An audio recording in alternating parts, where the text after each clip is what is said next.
Bien-aimés dans le Seigneur, shalom, shalom. Absodie des réalités du dimanche 5 juillet 2026. Notre homme de Dieu, Pasteur Christ, partage avec nous sur le thème la connaissance de votre vraie nature. Alléluia. Notre verset d'ouverture est tiré du livre de 1er Jean, chapitre 5, verset 13. Je vous ai écrit ces choses afin que vous sachiez que vous avez la vie éternelle, vous qui croyez au nom du Fils de Dieu. Gloire à Dieu. Dieu veut que vous sachiez qui vous êtes, pas que vous le deviniez, ni que vous le supposiez, mais que vous le sachiez. L'apôtre Jean, écrivant sous l'inspiration de l'Esprit, dit « Je vous ai écrit ces choses afin que vous sachiez que vous avez la vie éternelle. » Il s'agit ici de votre identité, ce que vous possédez et qui vous êtes en Christ maintenant. Vous êtes divin parce que vous avez la vie éternelle, la vie divine. Alléluia. Considérez l'apôtre Jean qui a écrit ce que nous avons lu dans notre verset d'ouverture.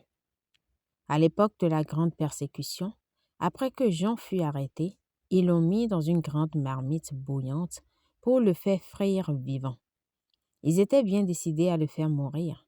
Mais lorsque le feu s'est éteint et s'est consumé, Jean était toujours debout. Ils n'ont pas pu le tuer parce qu'il y avait quelque chose de spécial à propos de lui. Ah, gloire à Dieu. C'est ainsi qu'est née l'expression Saint Jean le divin. Ils ne pouvaient pas l'expliquer. Ils ont dit, celui-ci n'est pas un homme ordinaire. Ils l'ont donc banni sur l'île de Patmos et l'ont laissé là-bas. Maintenant, réfléchissez-y. Jean était-il le seul à être divin? Non. Ce qui le rendait divin, c'était la vie qu'il avait, la vie éternelle de Dieu en lui et la conscience de cette vie. C'est cette même vie que vous avez reçue en Christ. La Bible dit que vous participez à la nature divine. De Pierre 1, verset 4. Cela signifie que vous n'êtes pas une personne ordinaire. Vous n'êtes pas simplement un être humain. Vous êtes un être divin parce que vous avez la vie de Dieu dans votre esprit.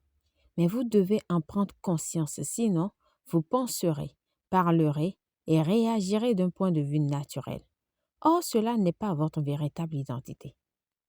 Quand la Bible dit « afin que vous sachiez que vous avez la vie éternelle », 1 Jean 5, 13, cela signifie que Dieu veut que vous connaissiez cette révélation et que vous fonctionnez par elle. Il veut que cela fasse partie de votre conscience du moment présent. Il veut que vous soyez pleinement conscient que la vie qui est en vous est divine. Il sait que lorsque cela deviendra une réalité pour vous, vos réactions reflèteront votre nature et vos attentes s'élèveront pour correspondre à la vie qui est en vous. Alléluia, gloire à Dieu. Confession. Je suis un participant à la nature divine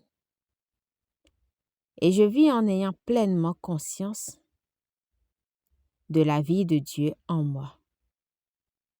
Je marche dans la domination, dans l'audace et dans la victoire, manifestant Christ dans tout ce que je fais. Au nom suprême de Jésus, Amen. Pour une étude approfondie, nous lisons de Pierre 1, verset 4, Jean 1, verset 12 à 13, 1 Jean 4, verset 17.